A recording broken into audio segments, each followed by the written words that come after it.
Welcome everybody to Andamento Level 5, Lesson 1 for Term 1, 2024.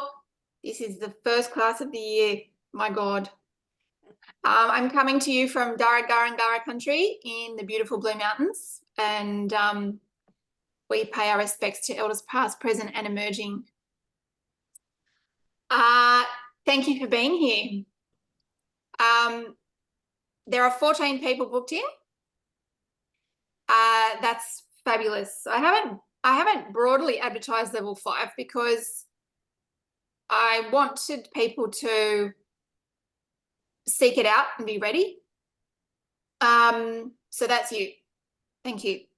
But we have a broad collection of countries from Germany through to Canada, where Michelina is today, through to the States where Lee is, and we have members from Australia. Also Elaine is from the States, she's just joining now, also Nancy. And we have, a great group, and everybody in the group is highly experienced and has either done level 3 or level 4 or both. There's a couple of slightly different things to level 5 that we should know. For those of you who haven't done level 6, because some have done level 6 and come back to 5, if you haven't done level 6, the new thing will be the portal. So the portal which is on the website. So I'll show you that in a moment to make sure everyone's able to access that. And other than that, we are moving forward with our skill base, and this unit of work is this level has units. So instead of individual tasks every lesson, there are bigger tasks that go over 3 lessons. So in levels 1, 2 and 3, we've had like 1 task, 1 lesson, 1 task, 1 lesson, 1 task, 1 lesson. This is 1 task, 3 lessons. And then task 2 is the landscape task, 3 lessons. There's another task which is water, but I haven't published that yet. We're just doing the 2 at the moment. So that's a total of 6 lessons. There's a gap in the middle because I've got a workshop that day at the school. And that also gives you extra time to finish your still life, which you probably will need. So before we get stuck into the content and showing you around the portal and bits and pieces, I wanted to just ask you to introduce yourselves. I know we are not all able to be here today, but it's still good for you to have a chat and say where you are, where you're from. And instead of saying why you're here, because I kind of know why you're here, because you want to learn more, tell me something I don't know about you, something we don't know about you, some other aspect of yourself. Michelina, you can go first. You're good at this. Well, hi everyone. My name is Michelina. I'm here in Calgary, Alberta, where it's been like minus 30 degrees Celsius or lower for the last week. I have spent a lot of time with Caitlin and her studio, though, in the Blue Mountains, and I feel like you know me pretty well, Caitlin. I'm stumped on what I can tell you. For the others, they don't know you. Well, I guess that I'm a dual citizen with Australia and Canada. There we go. That's the interesting one. That's one of many interesting ones. Michelina is also working with me, doing a lot of writing and social media and development. So you'll see Michelina's comments everywhere. But this is Michelina. When you see her name, this is who she is. Welcome, Michelina. Lovely to have you here. Sue. Hello, good morning. I just caught sight of myself on screen and went, oh gosh, I brushed the hair. You look great. I'm in Tongarong country in the northeast of Victoria from Mansfield. I've been doing Caitlin's classes since I discovered them in the beginning of COVID, which I have now. Anyway. Poor you. I'm at the end of it. And I grew up in Africa and had a chimpanzee as a pet. Oh my goodness. Isn't that incredible? The things we find out. I know, it's funny, isn't it? We're just so all of narrative. We're so wonderful. Absolutely. Hmm. And Sue is also the secretary of the Mosaic Association of Australia and New Zealand. I am the education officer for that association, and Sue is very involved as the secretary, and she's a fabulous secretary, let me say. Thank you. All right, we'll now go to Jo, please. Hi, I'm in Geelong on Wathaurong country, and what will be at the end of the year the home of the Next Man's Symposium, which is really convenient. I've done levels 1, 2, and 3, and yes, I will finish that last class for level 2 once I get around to it. Hopefully soon. I've got my studio back. Daughter's gone back to Sydney, so I've got the studio back. So now I just need to get the motivation back. Well, that's the thing, is that we over Christmas, often our studios are our spare rooms or our spare spaces, and family take them over, and we have to claim them back. Yeah. So it's back. My mess is spreading rapidly. Yeah, taking over the house again. Well done, Jo. Yes. Thank you very much. Next we'll go to Chris, please. Hi everyone, I'm probably the person who's living closest to where Caitlin is. I'm also on Darug and Gundungurra land in the Blue Mountains, probably just down the road from Caitlin or up the road, whichever direction you're teaching from. So I finished level 3, and what I've kind of liked about the classes is having to slow down. I think my main thing is preparation and not rushing the tasks. I'm really enjoying the idea of level 6. I don't know well, I'm in a bit of a studio space with my 4 rescue dogs, including a greyhound. I've always wanted a rescue greyhound, who's lying on the floor in the sun behind I didn't know that. That's fabulous. Thank you. I can probably. Oh, look at oh, so relaxed. Yeah. Lovely. Thank you very much, Chris. Now we'll go to Lee, please.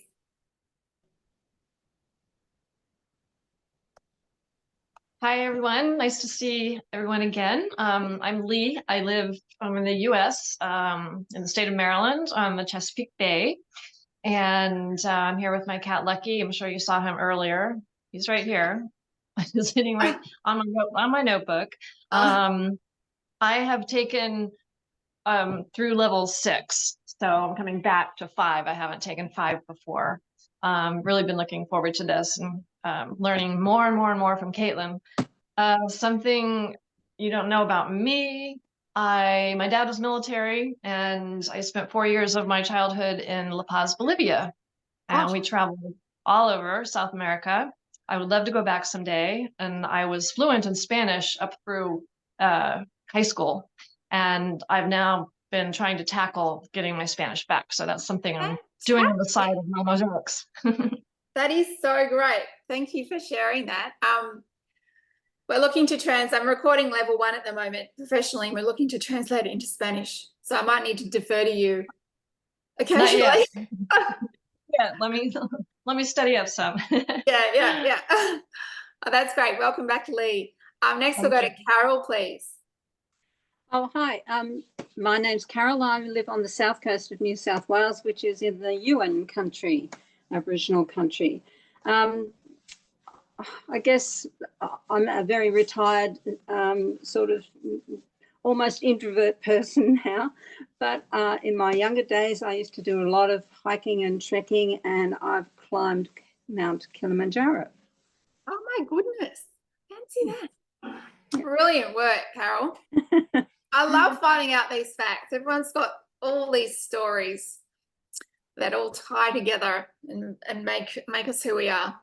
Welcome back, Carol. It's been a while. I know you had some time off and away from the classes, but I'm very happy you're back with us today and looking forward to working with you. I'm pleased to be back, Caitlin. Thanks, Carol. And now Elaine, please.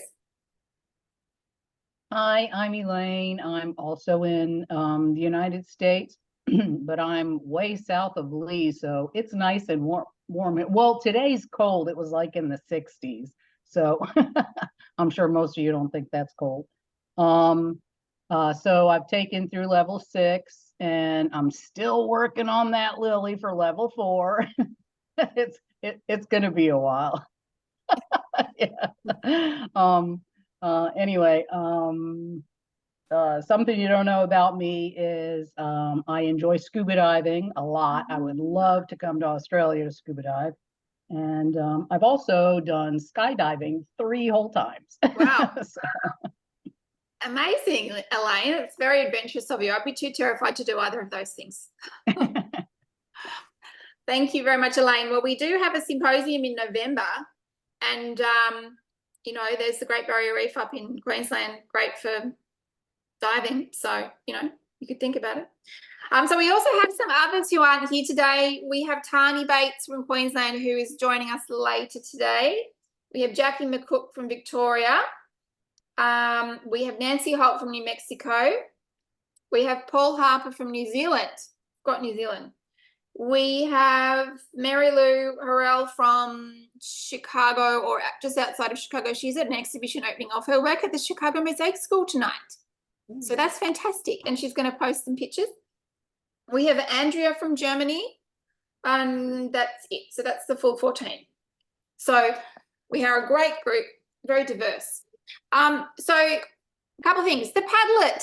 I'm gonna push it so hard this time. People are way too slack on the Padlet. We're going to all use it, and Michelina is going to be helping to push it along. I've got already tasks planned, Padlet tasks every fortnight.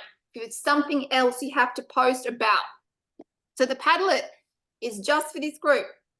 It only works if people contribute. It's not the forum for me, it's the forum for you guys. So you don't feel isolated and by yourself in your studios not knowing what the hell anyone else is doing. So it's where you share, because I don't share all your progress every lesson. I see it, but you don't see it. So sometimes you're like, well, what am I doing well? Am I not doing well? What am I doing? Am I having the same problems? I have no idea what I'm doing. That's what it's for. But it only works if you do it. And I know there's a lot of people in here who are really great at it, but some people are new and need to get back into Padlet.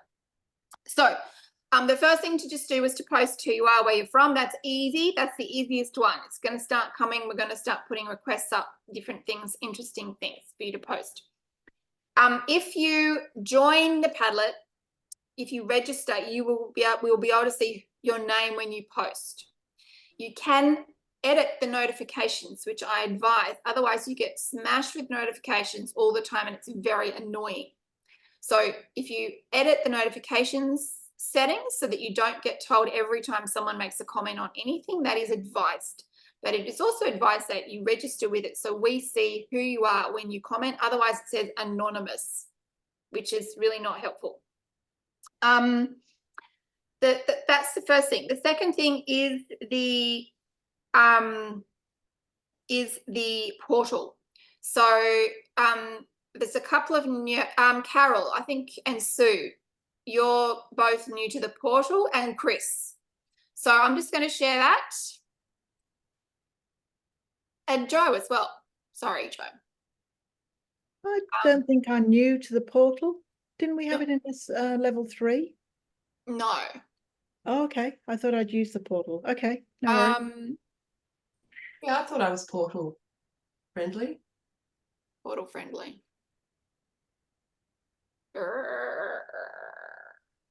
Okay. So this is the website. You all know that. This is the members area. You are all members already. I've checked. The level 5 is the new portal for you guys. So what this is, if we're on it here, you click on that, you have to log in. So you log in with your email address that you've registered with and your password. You can reset it if you forget it. And in here, there'll be a page per lesson. So at the moment, there's only one page on level 5, but there's a page per lesson. And then you can, it's a similar setup to the Google Classroom, but it's just prettier. And some people find it visually makes a lot more sense than the Google Classroom. They're lost there. So you've got your links, your Zoom link, your Padlet link, your Google Classroom link. Then there'll be information on each lesson that's not on the general level 5 page. This is the specific to what you're doing. This is not public content. This is only your content.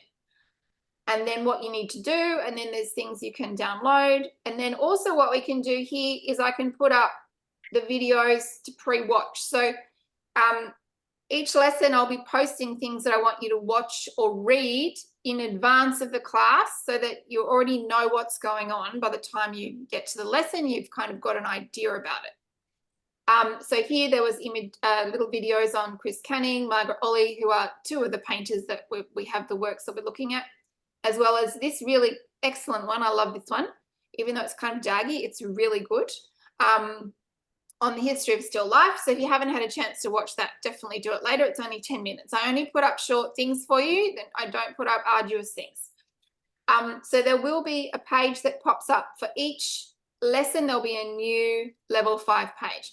Also, make sure in the members area, you're looking at all the other things in there. There's all sorts of resources for you, books, associations, suppliers, schools, other artists, and things to read and do. Okay. So that's that. I'll stop that share. Okay, so we've got the portal, we've got the Padlet. All right. Any questions before I continue? Someone's put something in the chat. Just checking. Okay. So we have what's level 5 all about? How's it different? So for those of you who've come through the other levels, everything's been very sequential and organized. Now I'm hoping that this is still sequential and organized, but it's building and expanding.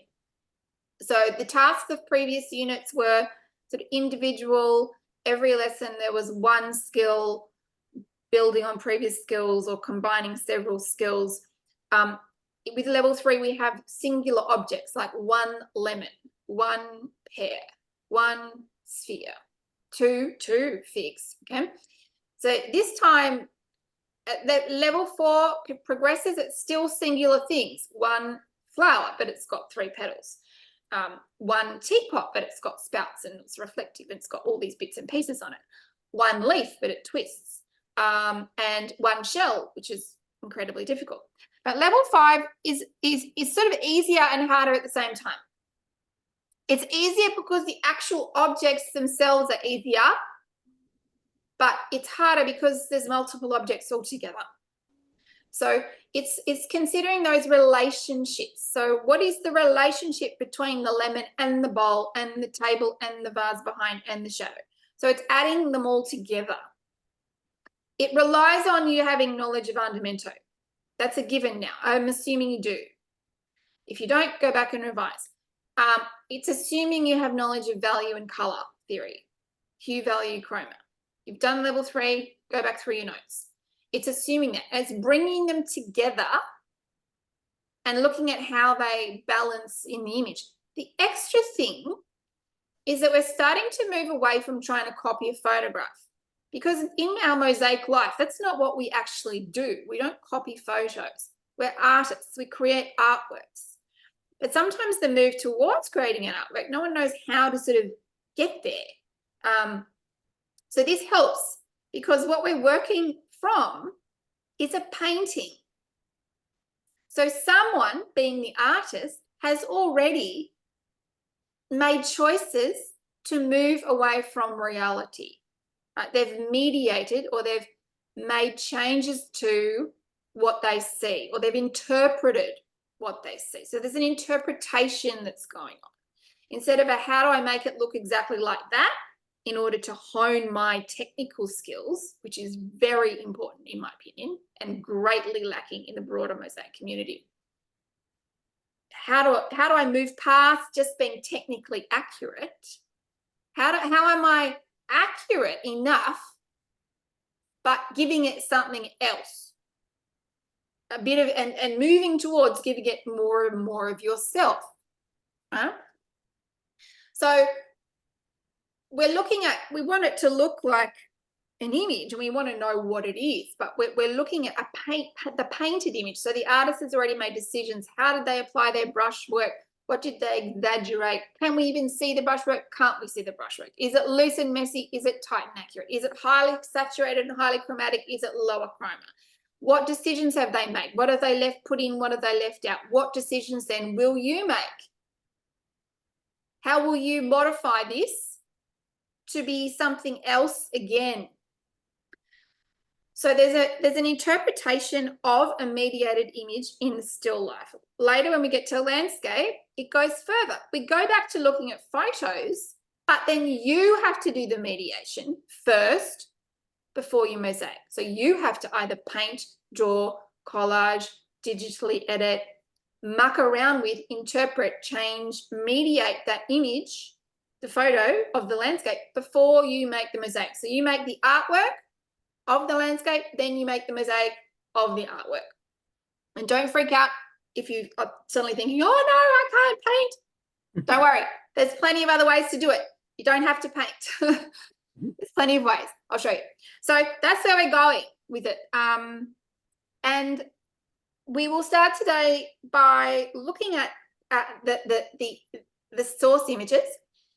And but there's a lot of different examples, and I'm going to show you past student work and how they went about it, which so gives you an idea of ways to approach the task. Everything is staged, so you're doing the one still life interpretation over the 3 lessons, which is 6 weeks, plus there's an extra 2-week break. So it's really 8 weeks for the one thing. And there'll be stages. So the stage after this lesson is to prepare, choose your image, crop it down, do your drawings, sort your palette out. That's the first bit. Okay, then the next time it will be mosaic a certain part of the image, etc. So that's where we're going. Now, going back to, I love tying it all together with art history. It's just, I love it.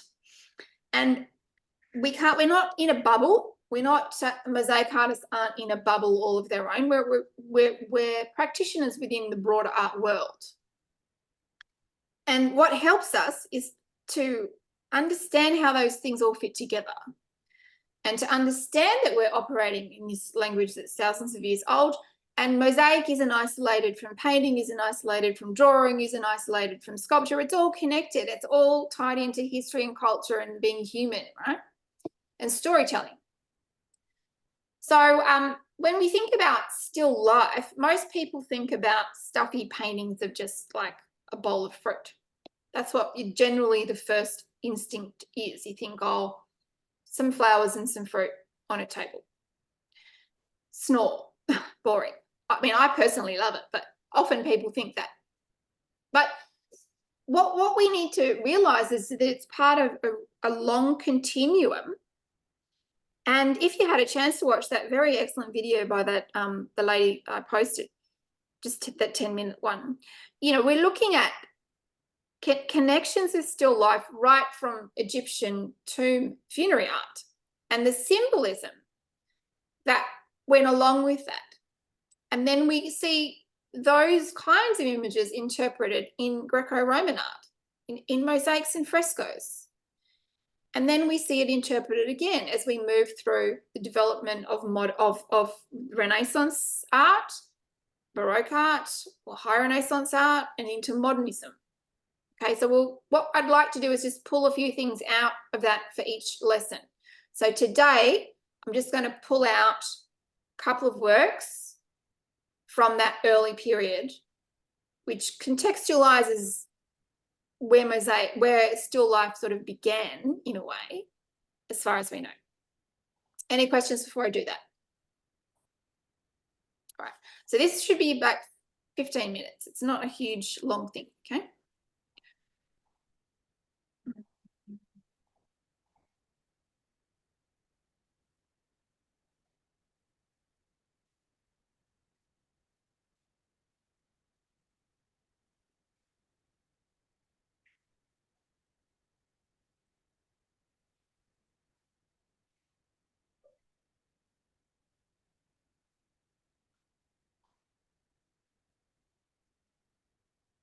Okay, so our background shot is by Galia Menon, previous student, and I'll show you her work later along with others.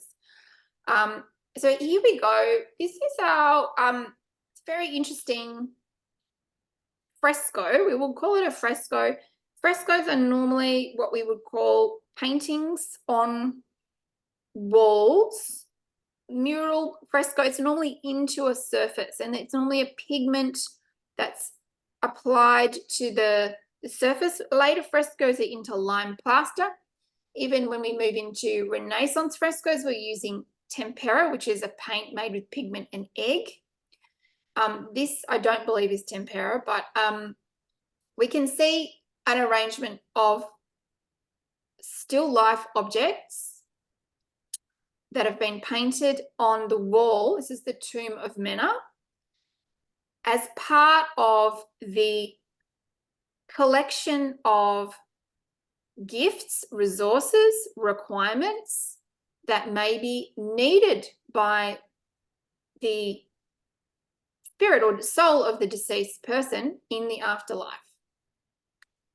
So in the tombs, they would put physical items, furniture, clothing, jewelry, valuable items, as well as actual food, grains, fruits, actual physical food, and as well as paintings of these items as well. So the term still life generally refers to things that are not alive. However, that's a kind of a grey area, because some still lives include birds that are clearly still alive. Mostly though, the idea of the still life is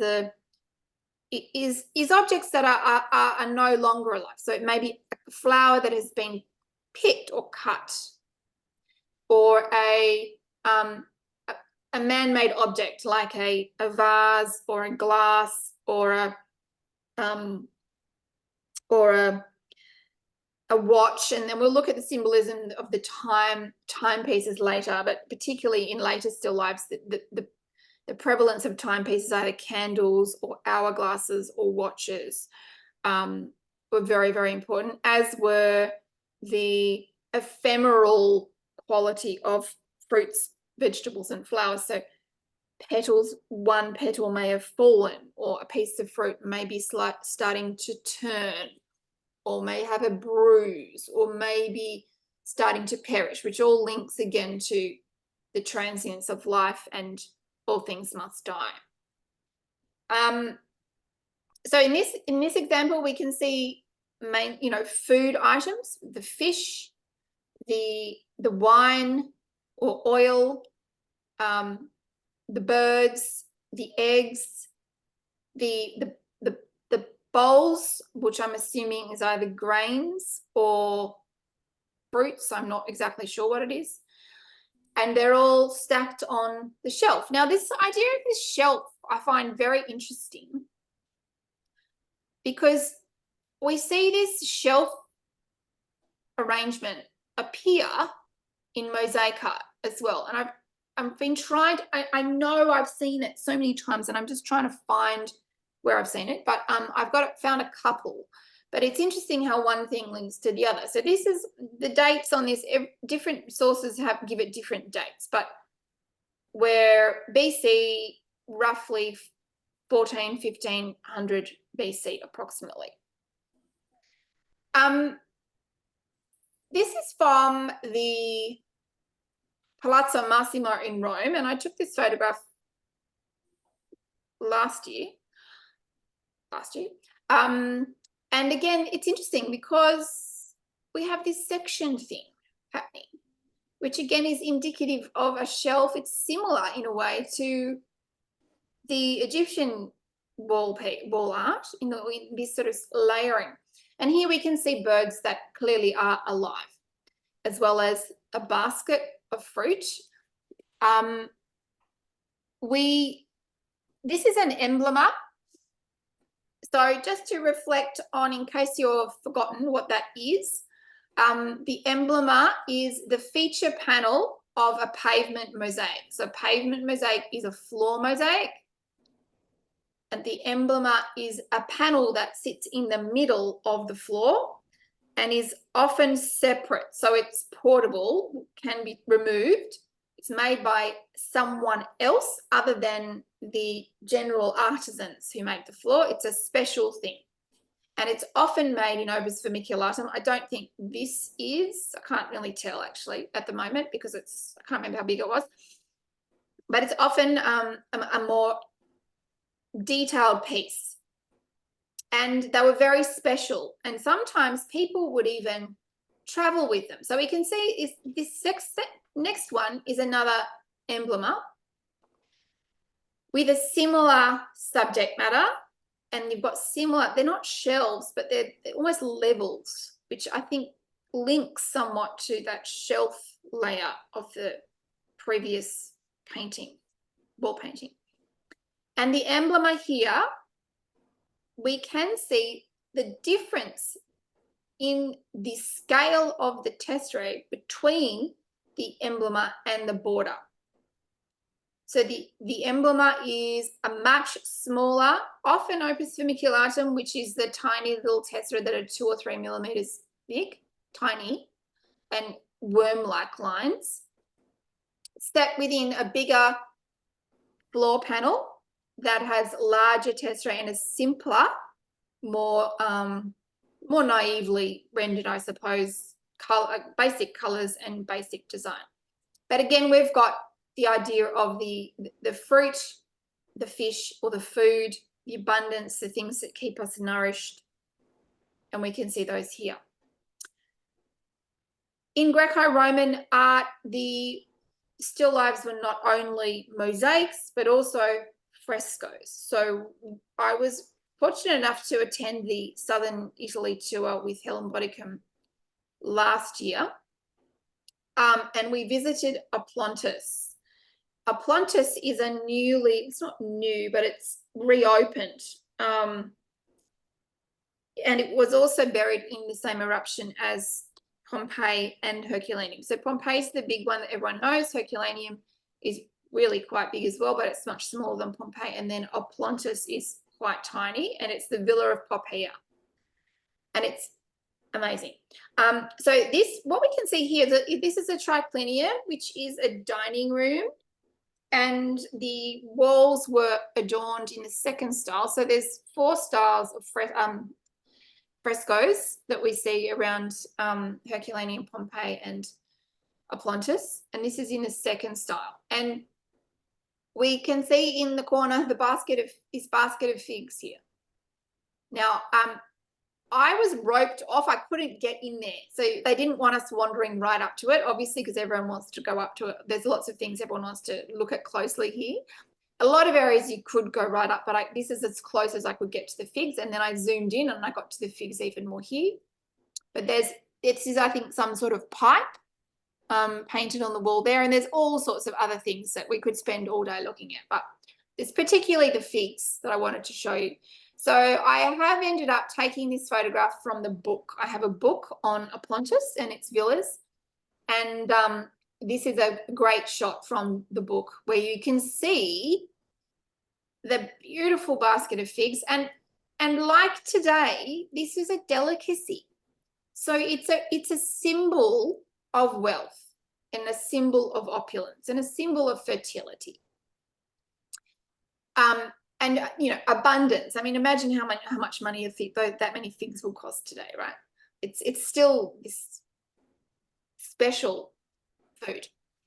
So again, these pops of pink in there when we can see that the fleshy center, and the lovely sense of the purples and the greens piled in the basket, and the woven pattern. Again, this isn't a mosaic, but it is definitely a still life. 3 more things to look at, and that's all here. We have this fresco here as well. This is in it's a particularly special one because of the use of the glass bowl.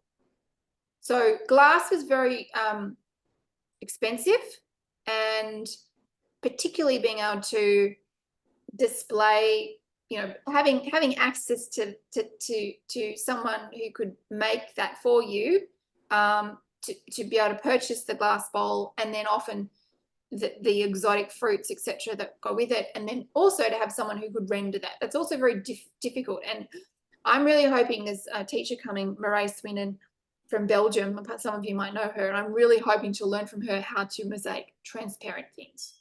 One of my goals is to learn how to do that better. And I mean, this is a painting, but the translucency and the light that's coming through is quite beautiful. But again, we've got shadows, we've got different, different objects in relation to one another.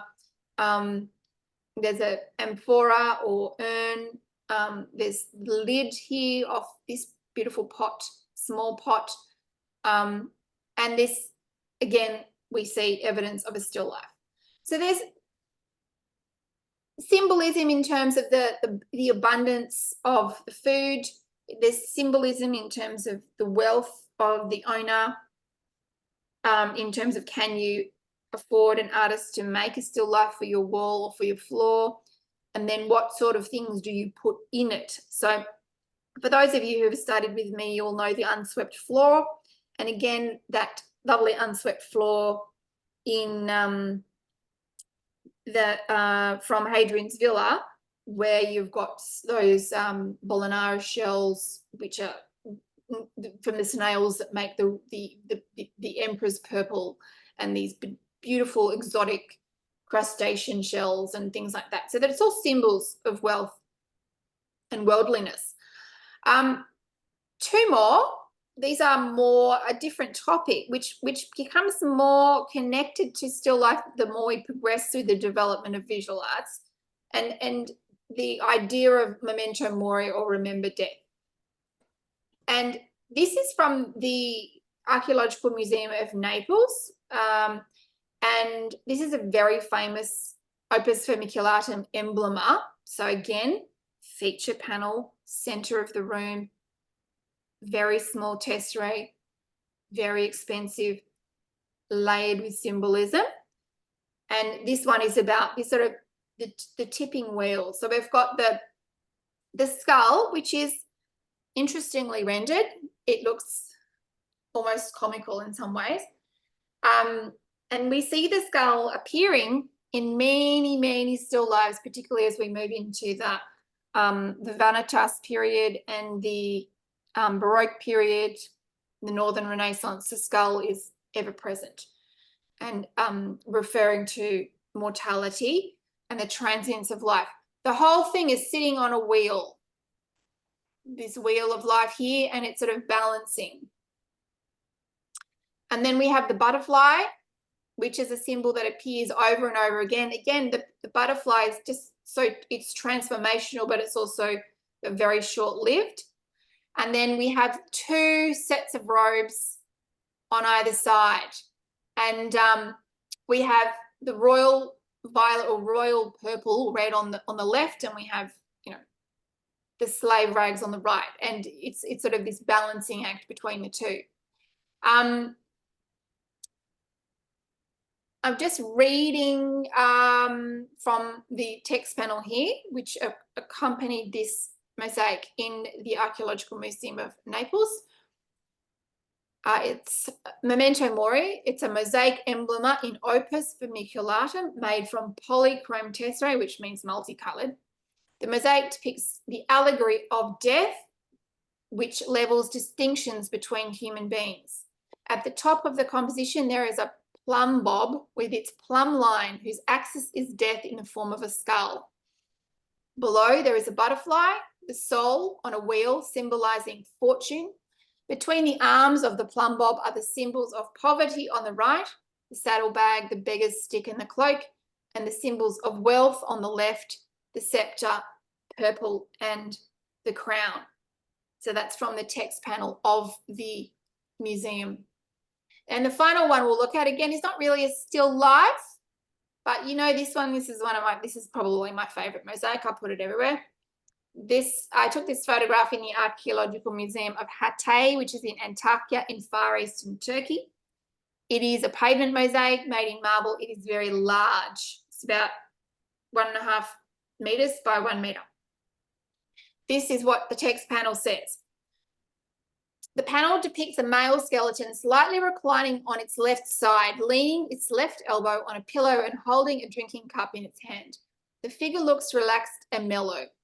To his right are 2 loaves of bread and a double-handed wine amphora. The inscription means enjoy, having fun, cheering up.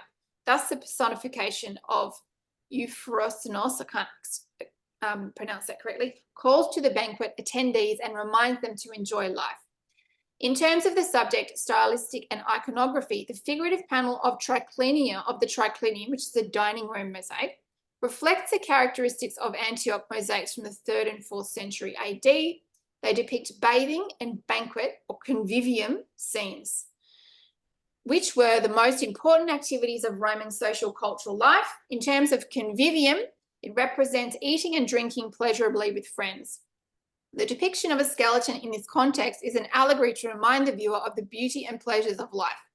In Latin literature, Horace, Martial, Peronius, and Pseudo-Virgil used the theme of death in their poems to show the pleasure of life in the face of death in a vivid manner. The use of the skeleton motif has become sufficiently familiar in more casual parodies of human activities in the course of the 1st century BC, with new twists being sought of for the basic eat, drink, and be merry theme. So we can see that that is not necessarily your classic still life, but what I'm trying to convey, that's the end of that, what I'm trying to convey is the links between Egyptian, Greco-Roman, mosaics, frescoes, and the still lifes we see and the development of still life, right? So it's all connected. That's all the theory for today.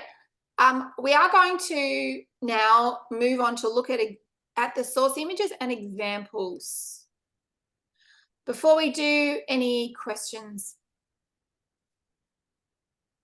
Okay.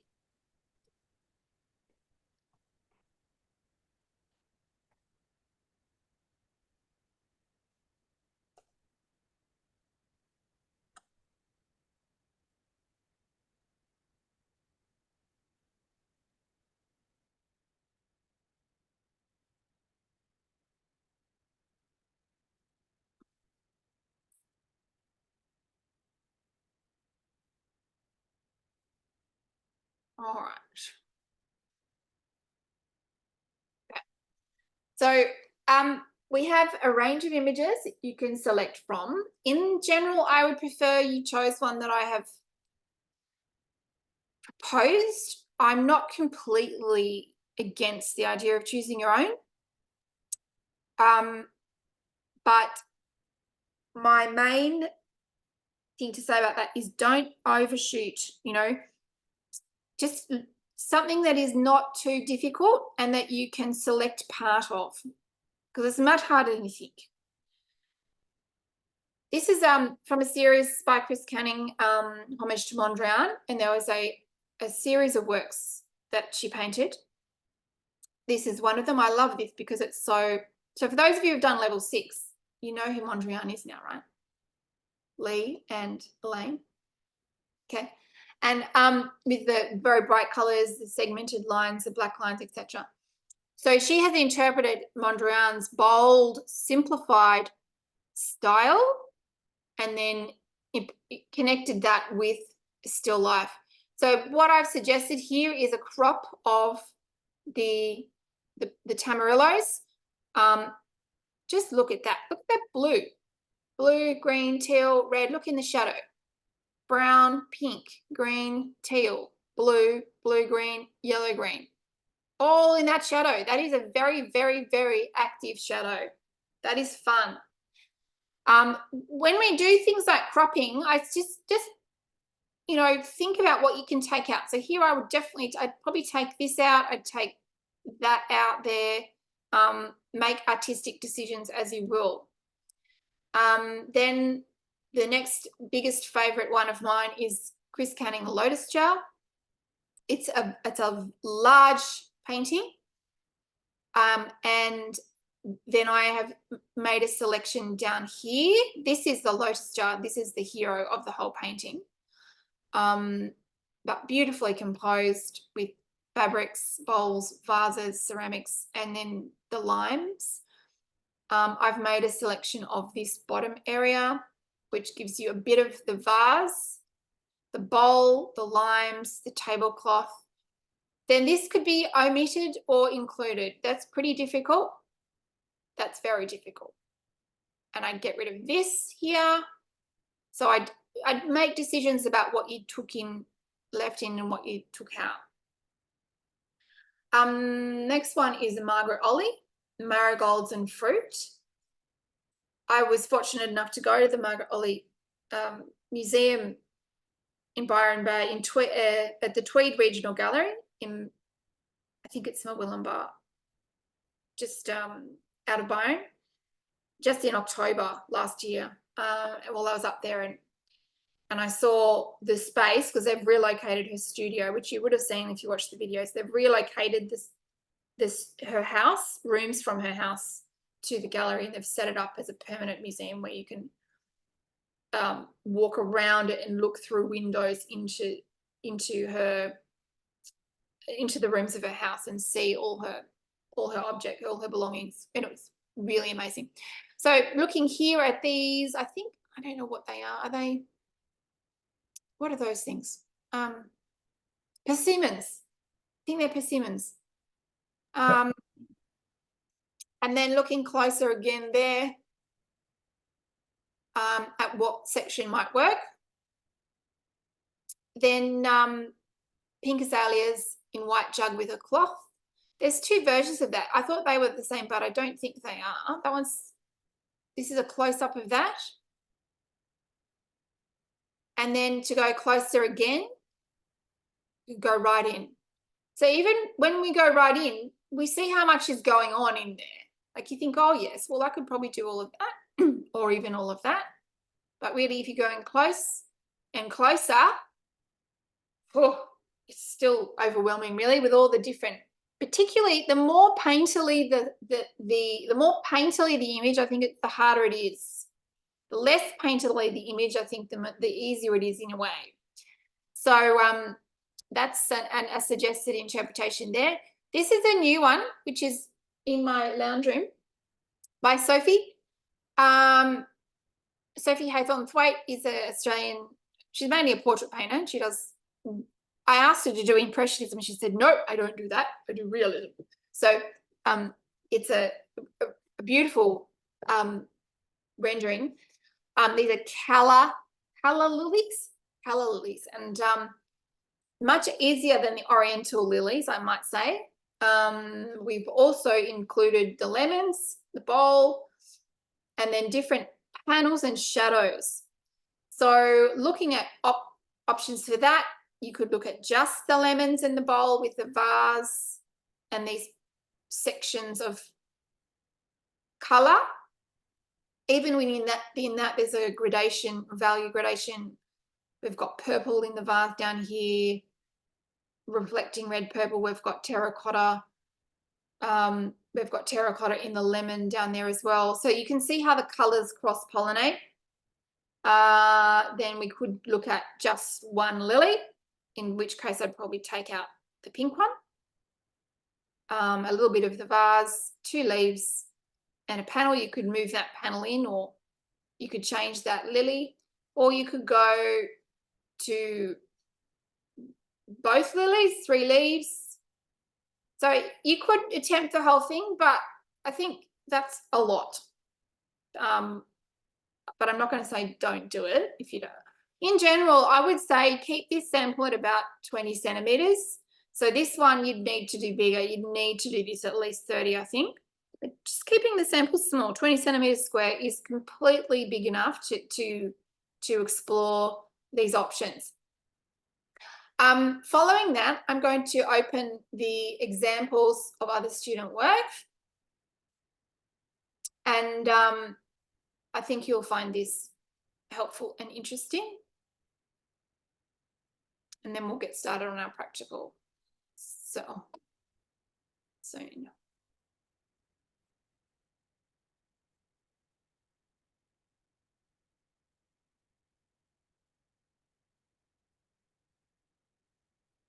Okay.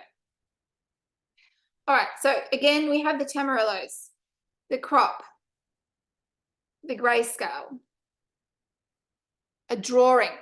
This is Anne's example.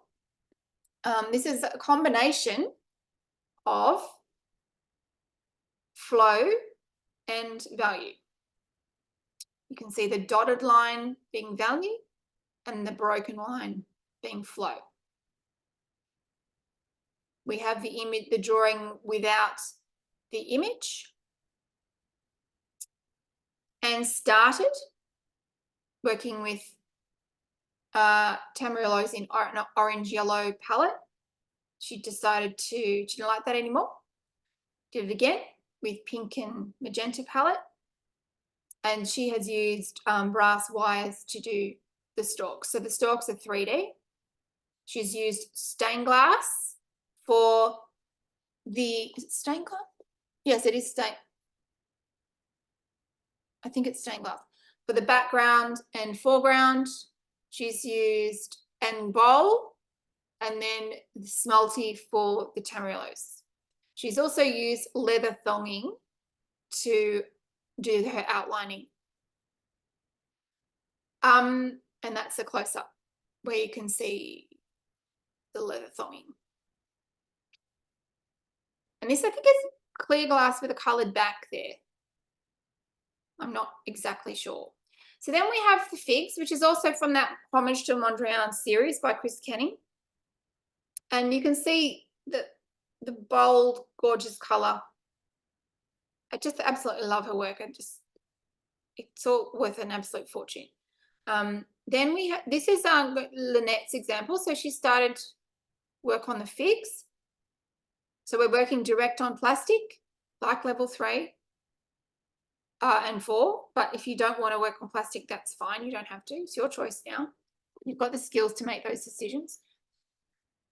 And then she developed using some pottery pieces that she had. So she used those to work on the bowl. So this is where the bowl is rendered, and you can see that lovely flared Andamento there. Then she had problems because she couldn't work out what to do with the background. Now, this caused great discussion in our class, which was actually really useful, because whatever she tried, she didn't like it. And really what it came down to was that in the original painting, the figs are red purple. In her mosaic, they're blue, purple, violet. So that's why none of this red was working, because this is cool, a cool palette. And this one, Chris's one, is a warm palette in the figs. So her warm palette background was taking over from her cool palette figs. So we had to, she just tried this, and she's trying this, and she said, I'm going to go bold, I like the painting. But then this just shouts over this. So then we went looking at more purples, and then she ended up with olive greens and a combination of cooler. It's a lower chroma purple. I don't know where the rest. Oh, I'll just make it smaller. So.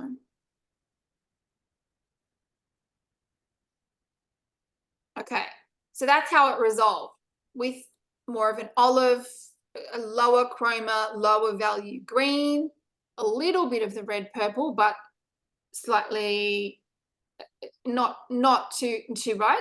And then we've got the blue violet moving towards red purple, but it's a low chroma red purple. So that was a lot of decision making. Then we've got Tani. Tani chose this work of Chris Canning's, and then she chose to zoom in here on this section and did some mediation on the image.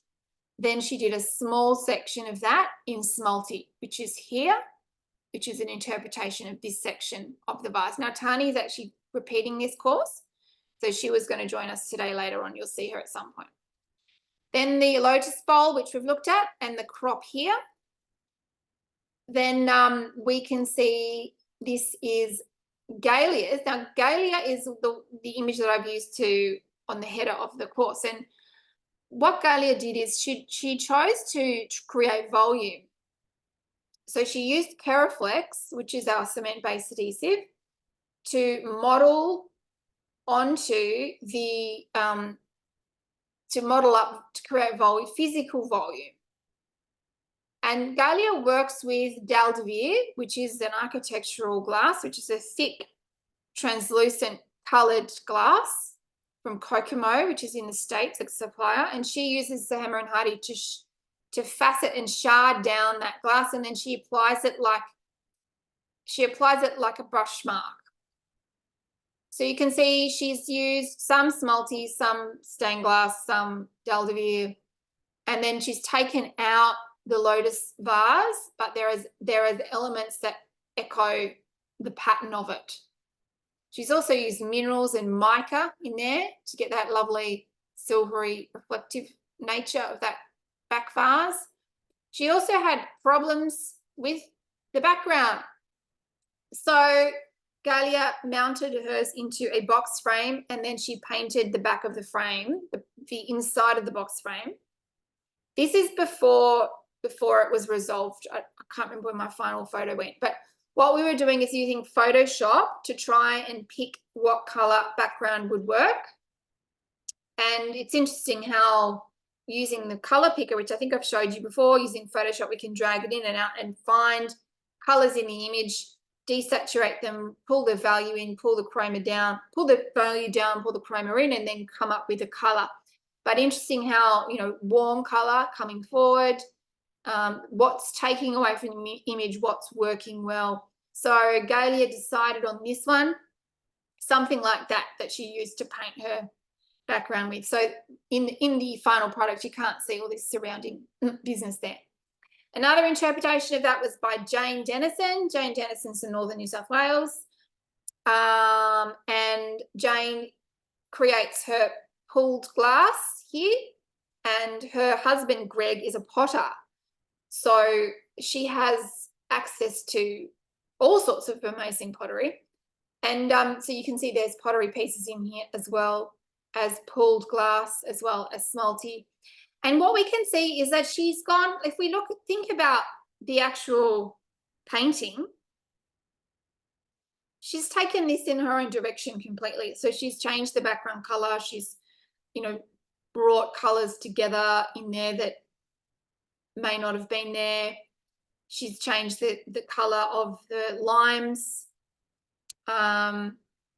It's a mediation, it's an interpretation. It's not a direct copy of the photograph. So this is a great example to show you.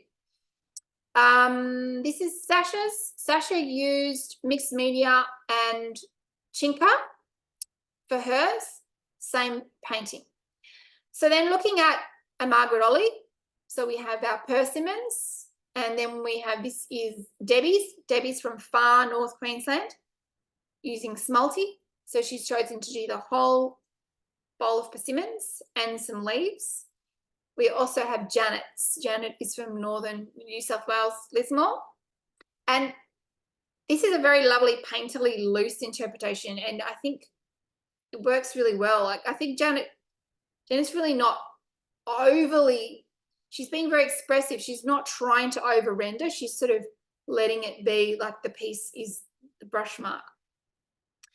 Then we have another Margaret Ollie with these particular fruits, and then we have Christine's interpretation. So Christine Stickley, so she's used big glass pieces. She's built up some areas to give volume. She's used vitreous glass with shards of Smalty in there. She's very multicolored through her bowl. And the other thing to note is that we're looking at these on a screen close up. When they're on the wall and you're 3 meters away, it's a totally different experience. They're just alive, and that all the variations kind of merge together. So you don't see, oh, there's a yellow piece and a purple piece and a blue piece in the white vase. You don't see that. You just see, you see an energetic exchange of color and marks. Then we've got, Oh, that's Christine's. And then we've got Annie's. So this is nice to see the process here. Annie Balcom and from Bathurst. And then she's worked her pixelation into the background because she wanted to practice that technique, as I know some of you have wanted to do. And then worked into her foreground with vertical smulty there. And she's used brass rings, that contemporary pixelated technique in the background field. So that is our examples. I'm going to close the share. Any questions? So when people All right, I think crop, I've lost someone. Oh, Chris. yeah, when people crop, you can crop anywhere. Say that first one where half of the bowl is missing. If you like the whole bowl, you can crop anywhere to make a workable image. Yeah, okay. Thanks. And I'll just show you how I use my cropping corners in a minute too on Sophie's one. I mean, everyone's working with digital media, it's easy, but I think using cropping corners is a very good way to do it, to physically do it. Okay, so it's 11:02. We're going to have our 5-minute break. When we get back, we're going to do our drawing task.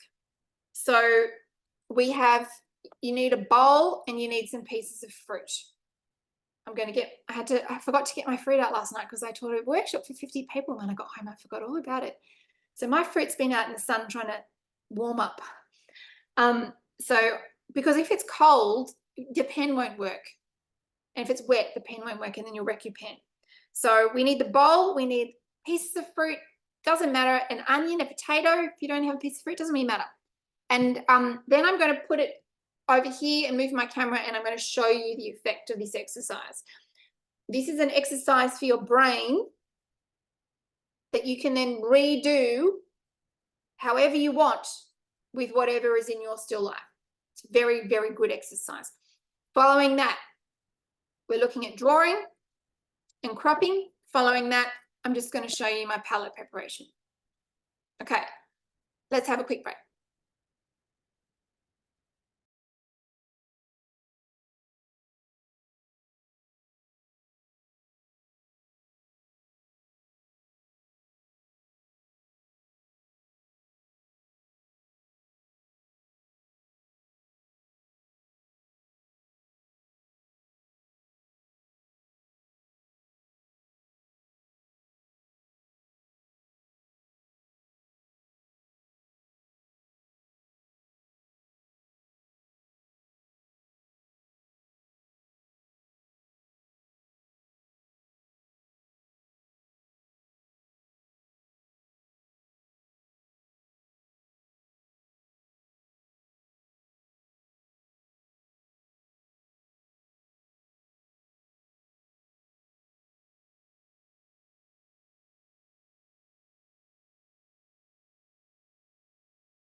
Okay. So most of you have done a little bit of this before with the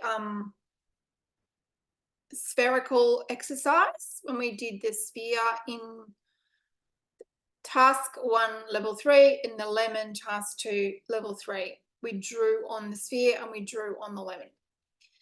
So again, this is same exercise, but it's expanded. And what we're looking at is the relationship between the objects and how, if we are able to observe the objects and their contouring, it allows us to have more clear, to more clearly understand how the forms are moving in space in relationship to one another.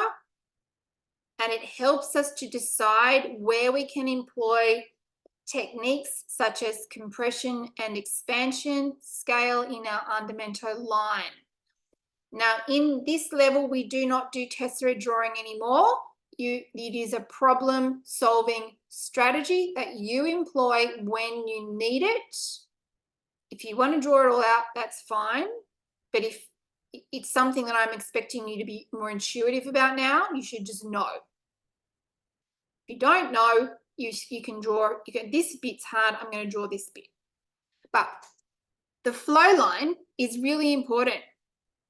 So I'm just going to start drawing on my fruits. Then the key part of it is when I place them in the bowl, which I'm going to draw on, and then I place them over in my setting and show you how the camera is great for working these out. So let's just do our drawing. So what we're going to do is look at the objects. Everyone's probably got different things. Doesn't matter what you've got. And you're trying to put on elliptical line or contour line. So we're looking for symmetry. So we're looking for an axis.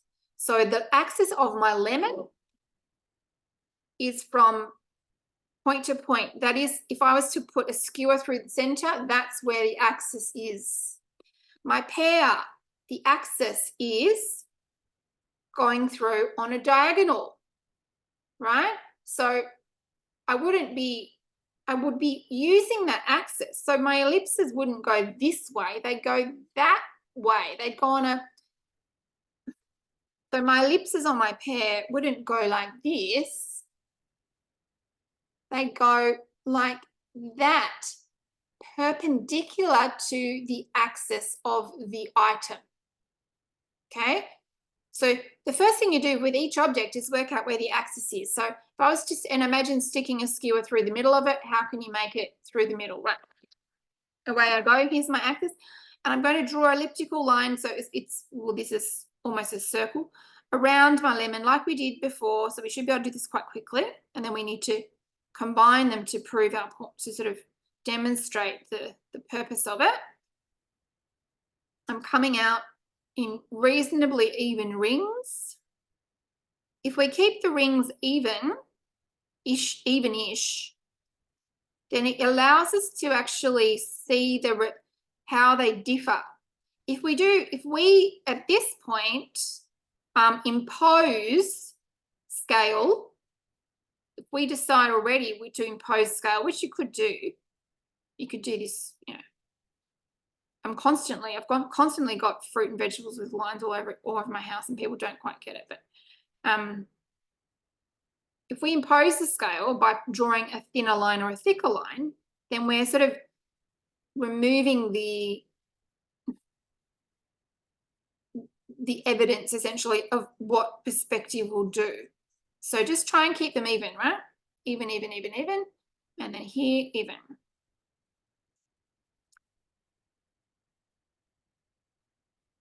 More or less. Then we can do contouring the other way. So I'm going to go from top to bottom, just probably into 6 or 8 bits.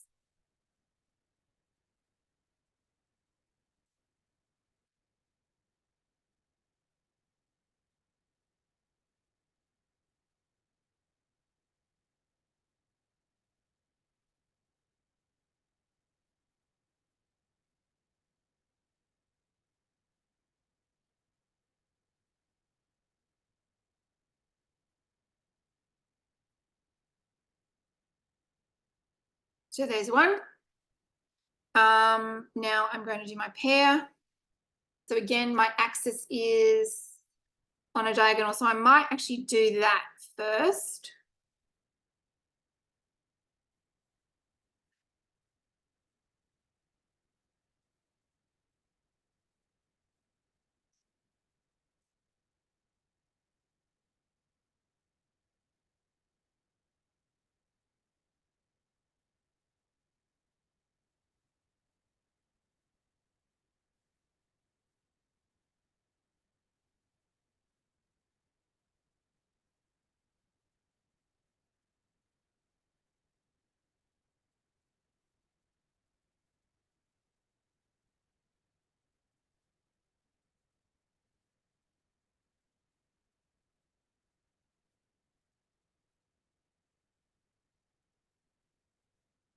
And then some rings coming down.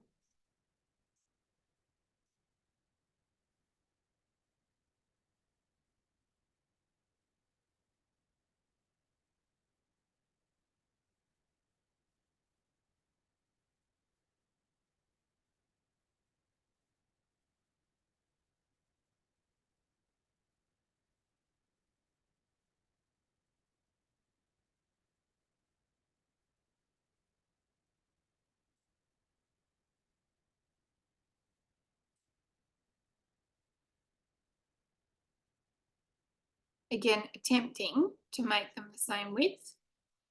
So if you can imagine that's like a piece, that's a tetra width, piece of Mexican smalty roughly, doesn't have to be, of course you don't have to use Mexican smalty, it's just a way of connecting what sort of size ring I might draw. So that's my pear.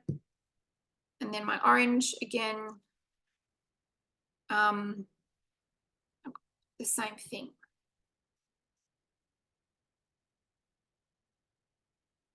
I'm assuming you're all working along with me or can do it later.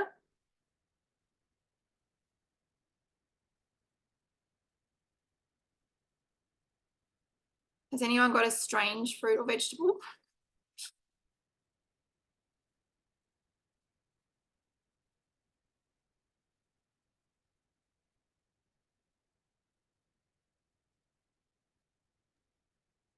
Not strange, but I had an apple and an orange and a pear, and I was getting my stuff gathered for class and I forgot I ate the pear. Oh my God. You've got to, you know, yeah, So I just can two, imagine that. I got 2 apples and 2 oranges. So.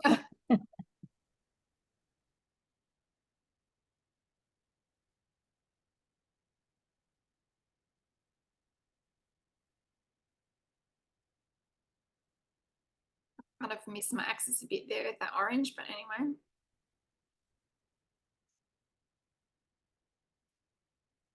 And you could, you know, after you've decided which painting you're going to do, you could actually redo this.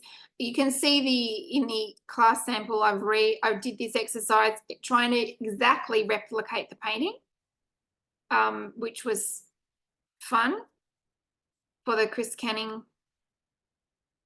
What am I doing? I'm going all over the place. Concentrate. I tried to replicate the limes from the Chris Canning Lotus Bowl image, and I tried to get everything in exactly the right position, and I photographed it, and it was very helpful to get the contouring. But really, this is I'm teaching you a technique that you can then have in your toolbox and apply to anything. Right, so I'm also now going to do my bowl. I'm actually going to draw on my bowl. It will come off.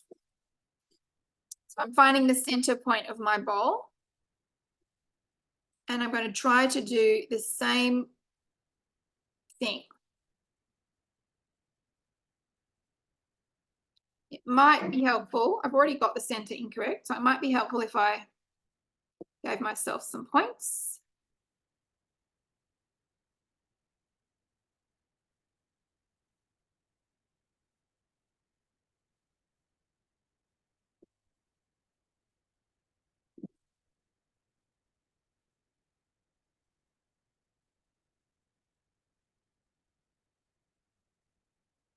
My ellipses aren't going to be exactly the same. Right. Once I've got that, I can do my rings.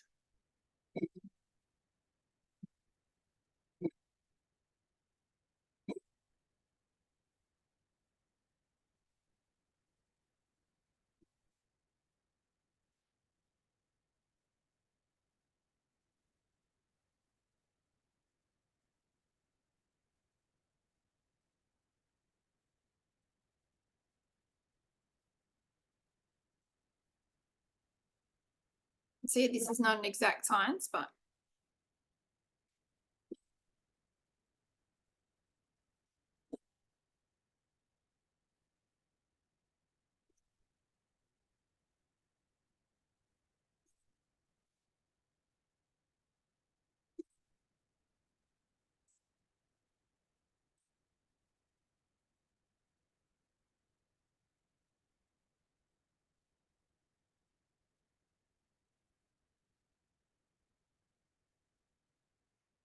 and then I can do a little bit on the outside. I'm just not going to do too much, but I'll do a couple.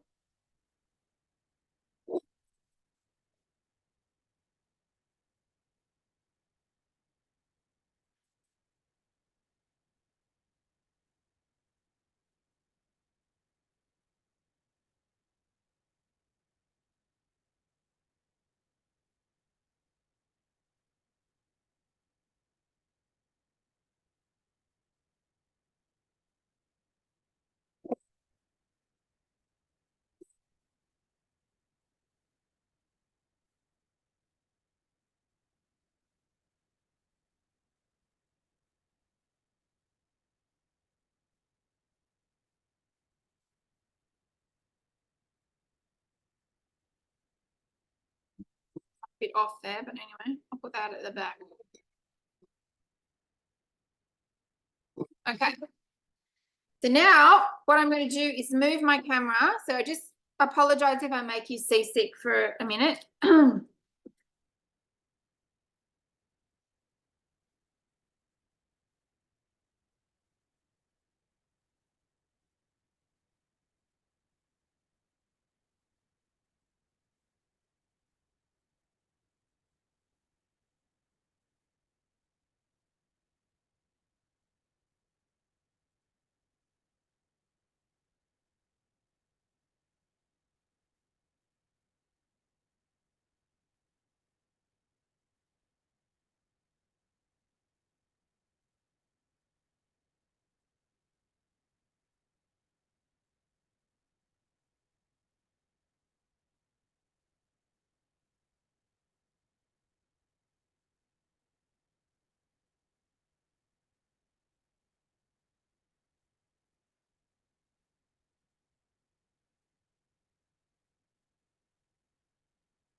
So what this enables me to do is move my camera around and actually take photographs, which I can't do at this very second.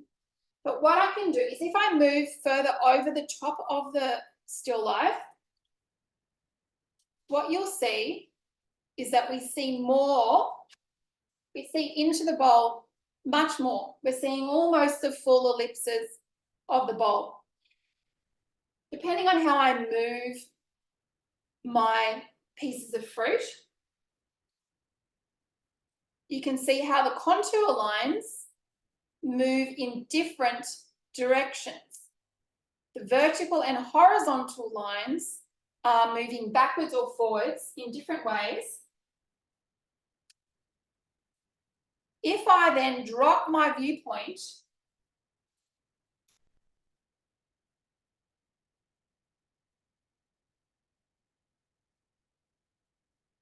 I can now see a completely different thing.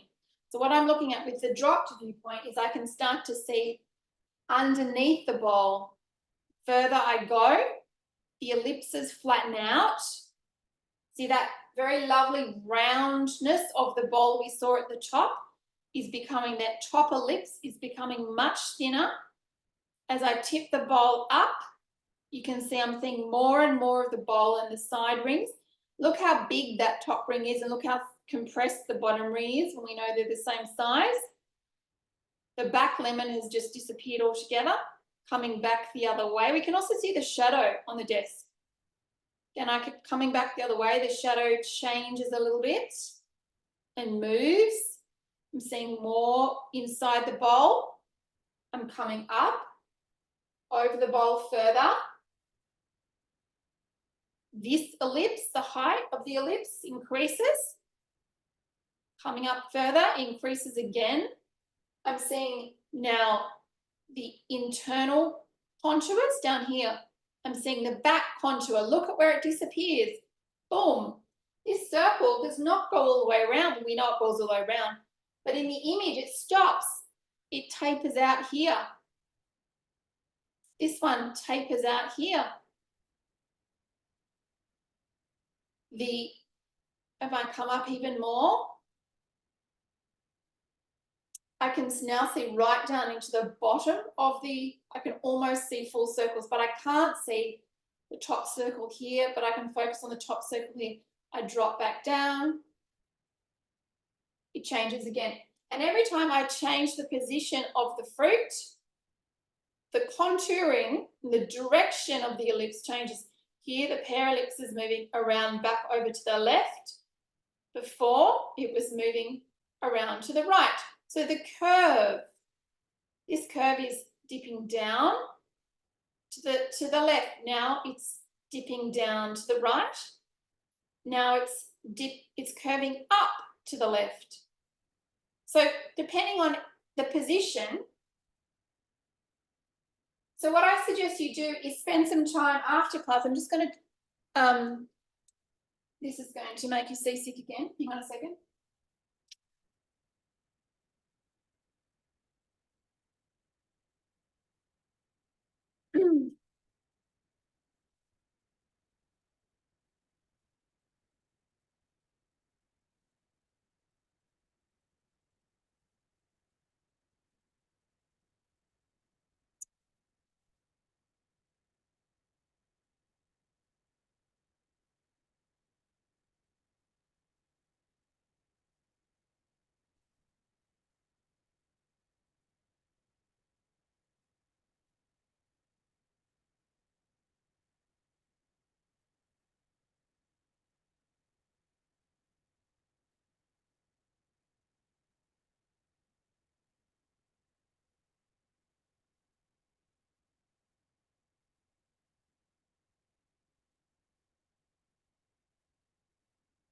Okay.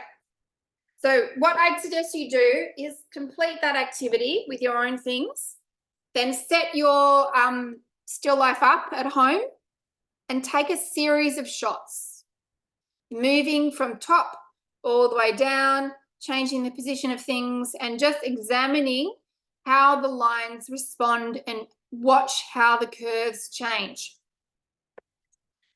Okay. Any questions about that? I hope that you enjoyed that. I think it's a good exercise to do. It really helps spell it out.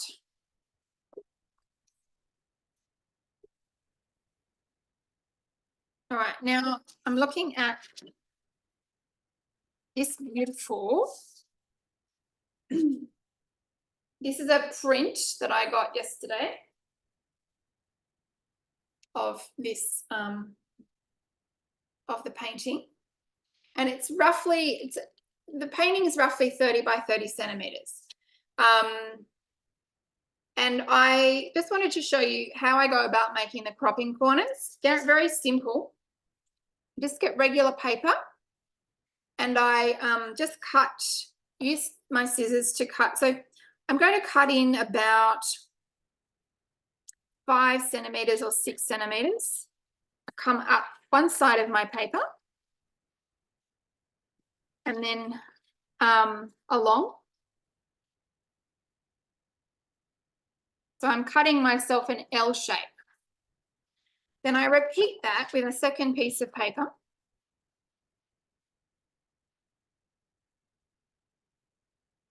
Before I was a teacher, I was a picture framer. And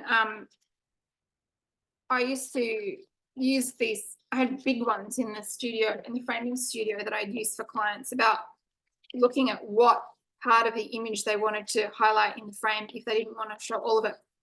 So what this enables you to do is just, it's like the crop tool on the computer, except it's a physical thing. So the crop tool is difficult because it's very difficult to manipulate. So if you find it's harder for you to do that and you wanted to try the real thing, like physically cropping, this is what you can do. You take your two corners, place them on your image, and then start to pull them around. So moving in or out, and then exploring what happens in the balance of the composition. So here, whether my tabletop is halfway up. This is another nice little cropped section. I should have suggested this one as well. Or do we come across and show the whole bowl? Or do we show half the vase? Or none of the vase and the lemons? Or the whole bowl in the center and some of the side? Or going this way?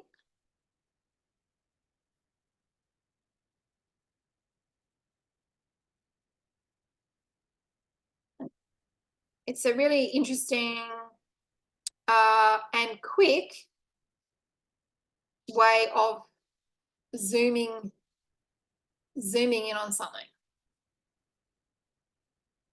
I mean, even that would be okay because it's got so many parts. Part. So much information.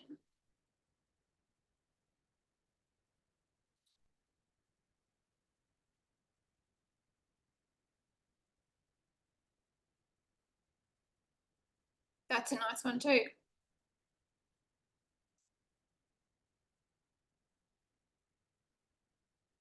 So it's up to you. I have made some suggestions for what you might look at, but you're experienced and you can make your own choices. So in terms of what I might look at the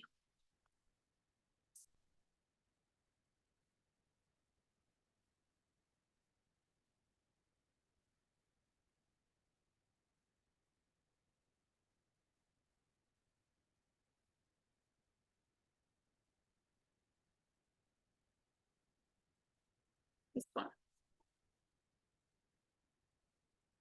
So I've looked, I'm looking now at the top of this painting. It's the full, I don't think it's the full width. It's, I've cropped in a little bit on the right because this panel goes for longer. I think I might do some modifications. I might bring this in further. But what I've got is a grayscale image now. Because when we're doing our flow line drawing and our value drawing, it's not really helpful to have all the color because you get seduced by it and you get kind of distracted. So looking at this, I'm going to do a flow line drawing of this one. I want you to do a flow line drawing along with me. You don't have to do this one. You can do whichever one you want. So one of the things you needed for today, if you have it, is a grayscale images of the still lifes. Based on what you've seen, grab one, okay? In the previous courses, I have done the Chris Canning. I have worked on the lime. So I've got, and I've put these resources up. I've had, volume drawings of the lime. I've got flow line drawings of the bowl. So you can refer to this. There's no point me doing this again live because I've done it. And it's there already for you. And I've used a little bit of volume there on that vase, etc. So you can refer to this. And I've also referred to these ellipses from that exercise that we were doing and how these limes and lemons, or limes or lemons, whatever they are, work. So I thought it's not useful for me to redo that. I'm going to work on the other one.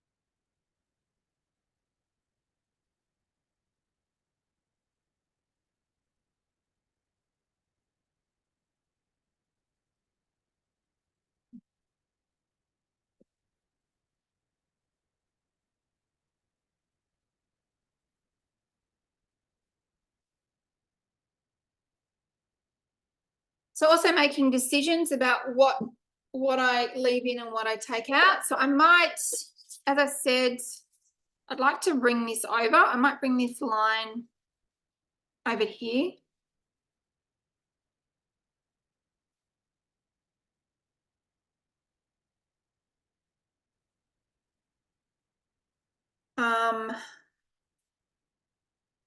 So with my vase, I'm going to start there because that looks like it might be the easiest part.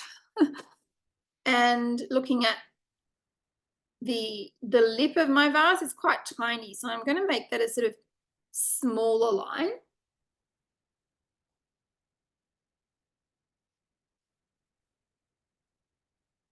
And coming down my vase.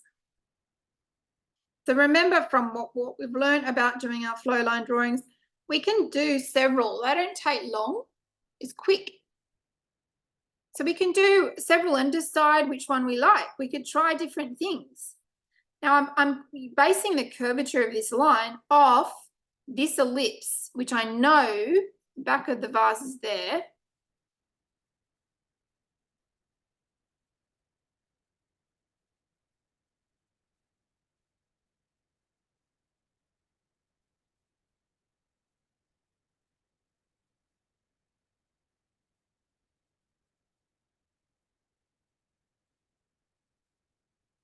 Compositionally, I'm not sure whether I would extend this down or not a bit more.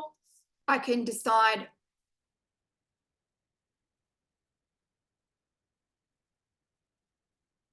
So from here, I might look into one of the lilies. I know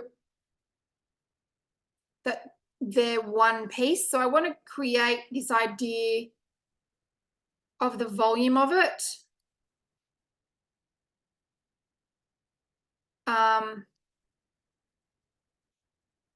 I'd like to create a sense of it growing up and around.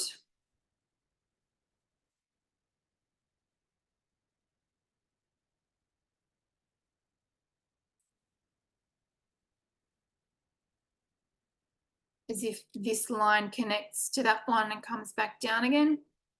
Again, I don't know that if I'm right or if I'm just barking mad at this point, but this is where I'm going to start.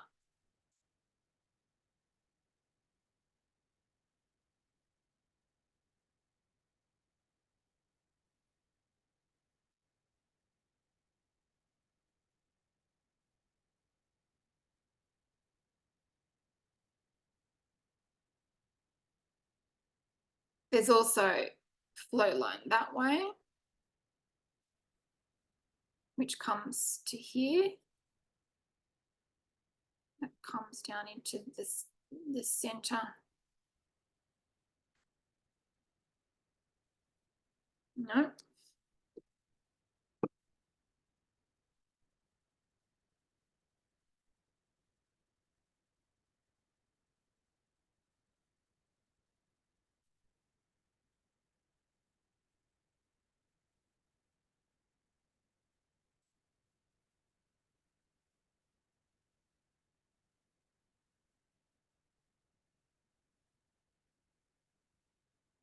And then the stamen is its own thing, really, and beautifully, beautifully bright. The curl of the lily is also, we've been there before. Very important.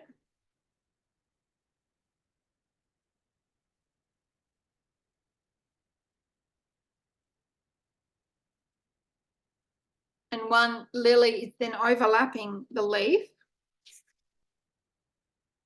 And that leaf is doing a very interesting twisty dance.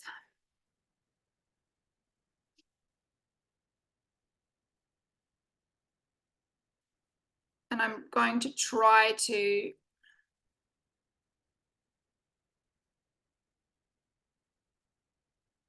convey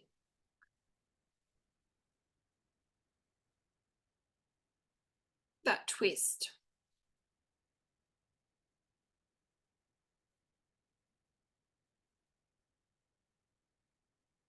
So when we move from the front of the leaf to the back of the leaf to the front of the leaf, the direction of the line has to change because it's over, around the back, and around the front. That way, that way, that way.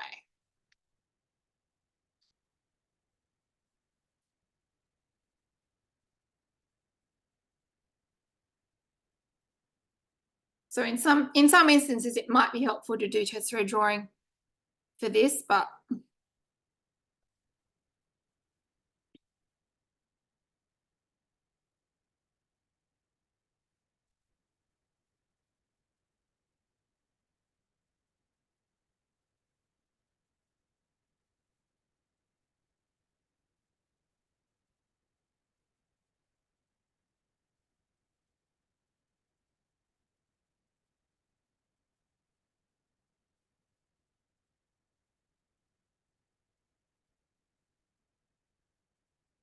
you can tell I'm finding it hard because I always go quiet when I'm finding it hard.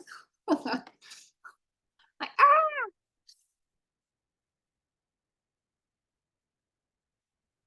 Okay, here we have another lovely leaf here. So in this leaf, we have that curling over at the top.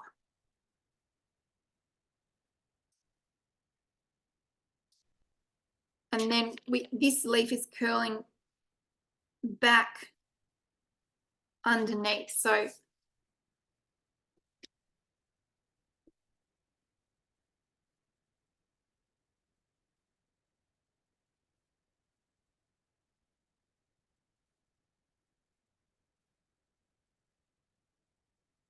that's the underside of the leaf. So the front side of the leaf, or the top of the leaf that we'd see there would be going the other direction.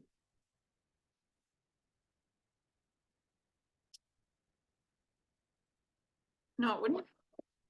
The back of, that'd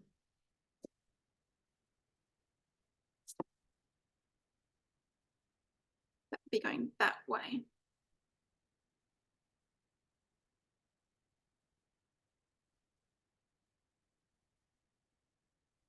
That's it.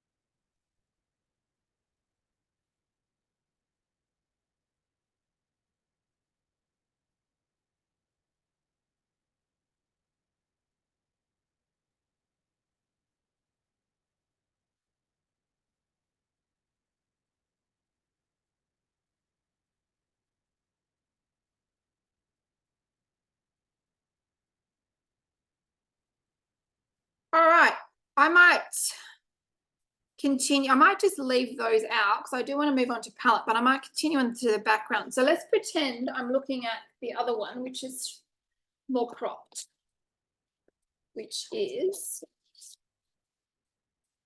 that one.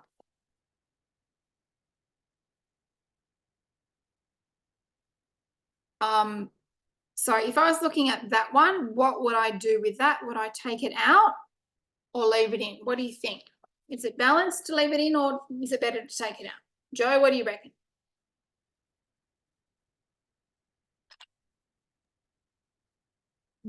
Out, maybe.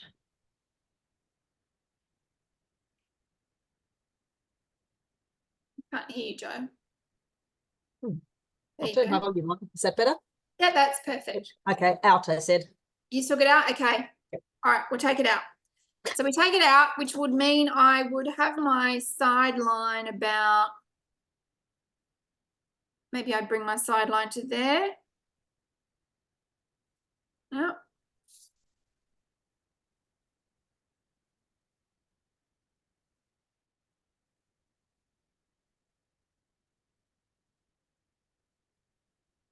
And I might bring this line in, maybe not so far if I was going to crop it to there, maybe to here. Which would allow me to have a different color there.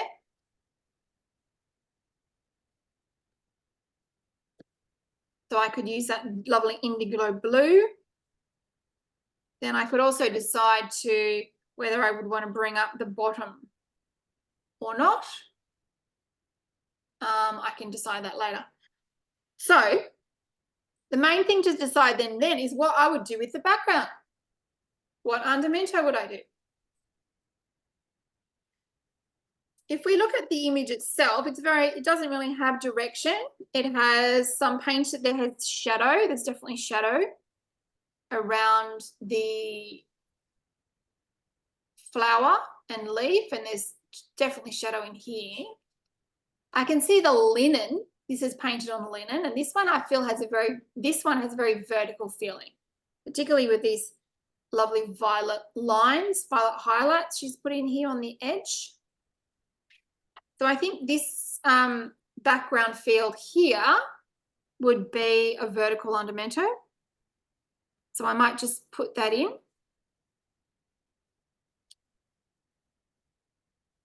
Of course, the scale of the line is not, it might change, it might be that this is thinner line, but I want my flow to be vertical. So then my background field, I could do flow that went around.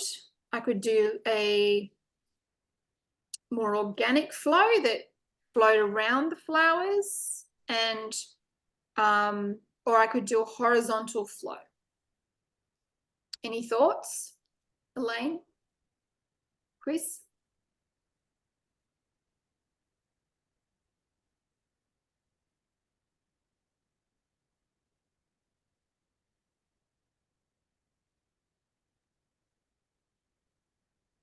Yeah, I don't know. I don't know what, I mean, because the horizontal might run too close to the horizontal of the vase. yeah.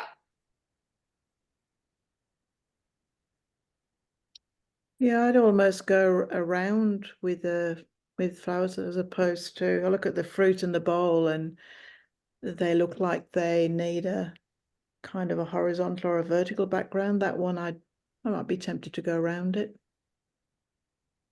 Yeah. I think, okay, so why don't I just draw that and we'll see. So I could go, I don't have to go, I mean, I could just, maybe that's too blocky. Maybe that goes, maybe that's wrong. Maybe I shouldn't do that. I don't know. It's all changeable. It's just decision making. I think it's nice to do the decision making together. It's not necessarily that one is better or worse or right or wrong. It just helps to brainstorm processes. I could do something like take out this vertical line altogether, leave it where it was, which is where she put it, and then I could go around the leaf, or I could ignore the leaf and just flow around the flowers. It could be. I just wonder whether the subject and its andamento needs to sit much more forward. And if it's replicated in the background, it stops being subject so much. Yeah. That's a good point too. So in that case, you could go with a horizontal background or a vertical background, and you could do something else on the side panel. It could all be vertical. It could just be a different scale. Like these could be chunky and this could be small. Like your side panel could be wilder, like if the background was quieter behind the leaves, because they're going to be quite busy and circular, and your eye will need somewhere to rest. So if the background was quite understated, then that panel off the side could be more adventurous, maybe. Yep, that could be larger pieces.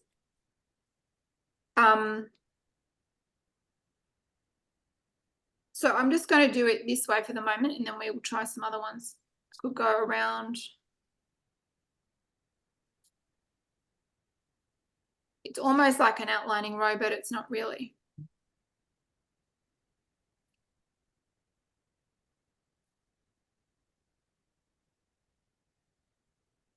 And this might help us decide whether it's too much, which it could be.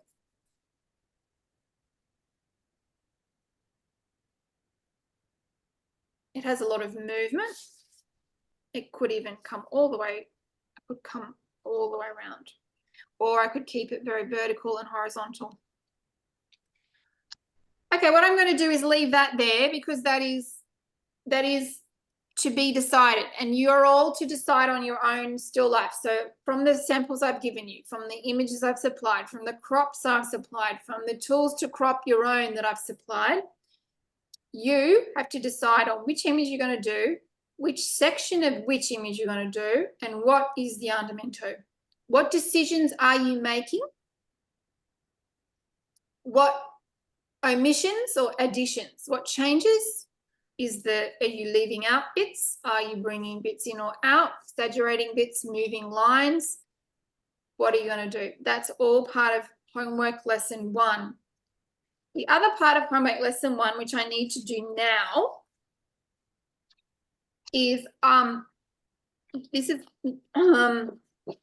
what I have done with the scanning image, and I'm going to show you what I did, and you're going to do it for your choice.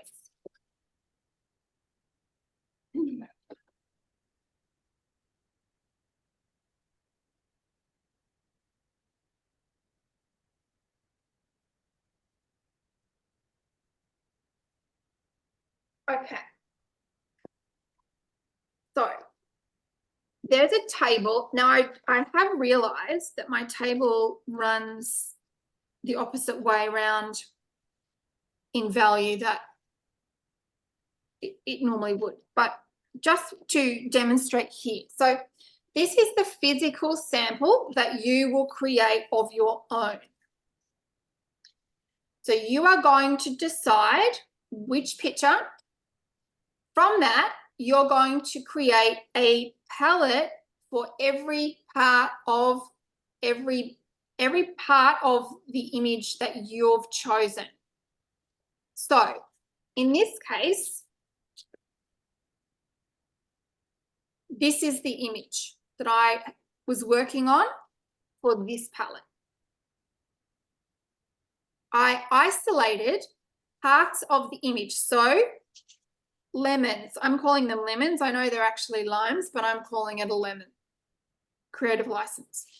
Lime, this is my lime. Bowl. Background bars, vase there, that one. Guess what I'm leaving out? Background is this up here. I decided to use these colors for this up here. Table. Shadow. Now that's the shadow generally. Often the shadows, there's quite a lot of similarity between the shadows. There's shadow here, there's shadow here, there's shadow here, there's shadow here, there's shadow here. So what I did, that's sort of the outcome of the palette. But to get there, how do we do it? we take the grayscale.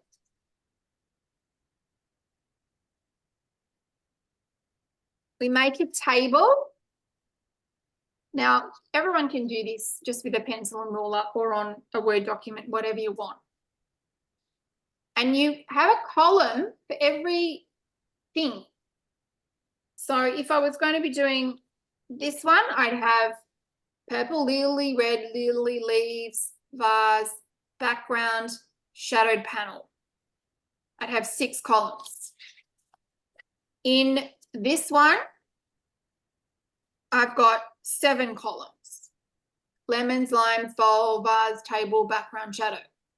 So you create as many columns as you need for as many bits of the image you've chosen. Then this is where I realized I was back to front. I put 1 to 10. It should have been 10 to 1, but the notations are correct, but I would probably advise you flip that around. I can update it and put a new one up on the classroom.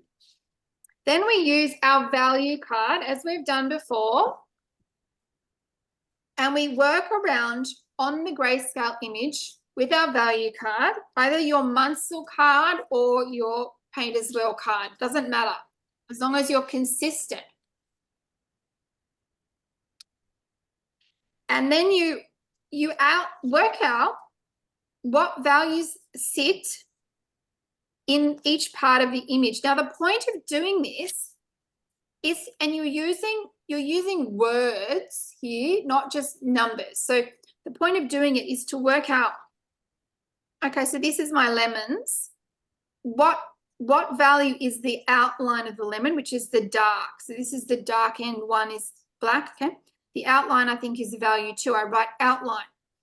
The base of the lemon here and the tip of the lemon, I had at a value 5. The core shadow of the lemon, I had at a value 6. The half light of the lemon, I had at a value 7. The full light, I had at value 8, and the highlight at value 9. So these are all parts of each object. So then I had the lime, the outline, the deep shadow, the crease shadow, shadow crease, the core shadow down here, the half light, the full body light. And so you can call it whatever you want. You can say top left, bottom right, inside, outside, the bowl, outline, rim, shadow, inside, rim, body, inside, rim, highlight. So the same values are going to appear on one object at multiple times. The vase, the body of the vase, patterns on the vase, the highlight of the vase. Levels, value 7, highlight. Okay. The table, left-hand side, middle right-hand side, middle right-hand side, back. Background, purple drape, green drape, pattern. Shadows, crevice shadows, occlusion shadows, cast shadows, penumbras, the shadow edges. So I've written down, it doesn't matter what the words are. It doesn't matter. It's whatever you get, understand what it is. So you don't need to do numbers on it. You're just writing down, you're making a cross correlation between what values you're seeing in the image in terms of in the table. This then allows you to go, all right, look at all my value 4s, look at all my value 3s, and it allows you to see what values are balancing across the image. So this is where we get the sense of depth, and we're not after realism, but I think in a way we are, but that things make sense in space. Things make sense in space through the volume line, the contour, and the andamento, which is describing the volume and perspective. And things also make sense in space through the use of value. Remember, the hue is secondary. The chroma is secondary. The value is primary. The most important part of color is the value. If you get the balance between all the things right, you'll nail it, okay? And if you get the andamento right, you'll be fabulous. Then what you do is in the physical sample, This is what takes time. This took me hours. So don't expect to do this in 20 minutes, right? This is the big part of the homework. Going through all your bits and pieces, trying to find examples of the hue that you want in the value that you want that sits for that particular part of the image. Now, you can change the color. You don't have to have yellow lemons. They can be red. I don't really care. It's whatever you decide. You're the artist. You can have purple lemons, pink lemons, whatever colors you want to put together in your palette. I've showed you examples where the students have gone completely their own way with the colors. That's okay. You can make those decisions. So don't think, oh my God, I don't have yellows, I can't do yellows, or I've got to go and order a million yellows. You don't. Just change it, make the whole thing a different palette. And then what we do is we arrange the physical bits into these columns. So you'll see, okay, that things are popping up. You know, you've got greens in the table, greens in the background, greens in the lime, greens in the lemon, greens in the bowl. Now, maybe I haven't got everything exactly correct here because she did this a few years ago and I think I'm a lot better now. But what we can see is, you know, generally how the values are moving or where the majority of the values sit. They're down here in the lower half. There's very little in the upper half. And we're seeing how we have cross-pollination. So the same greens are popping up in about 4 things. The same blues are popping up in about 4 things. The same olives, the same mauve. So this allows us to kind of almost like we're painting with a brush and a palette, right? We can put a bit of the purple from the bowl on the fruit, or we can put some blue from the bowl into the table, or we can put some pink from the vase into, you know, we can cross things over and create a more lively thing because you know already that you can exchange hue as you like if the value is correct. We've seen right from the start, looking at mosaic in Missouri with the Moses, how we've got purple and green and red and all kinds of things in the face, in the correct value, because if it's in the correct value, it will read well. Okay, I'm going to stop the share and I'm going to go to questions now.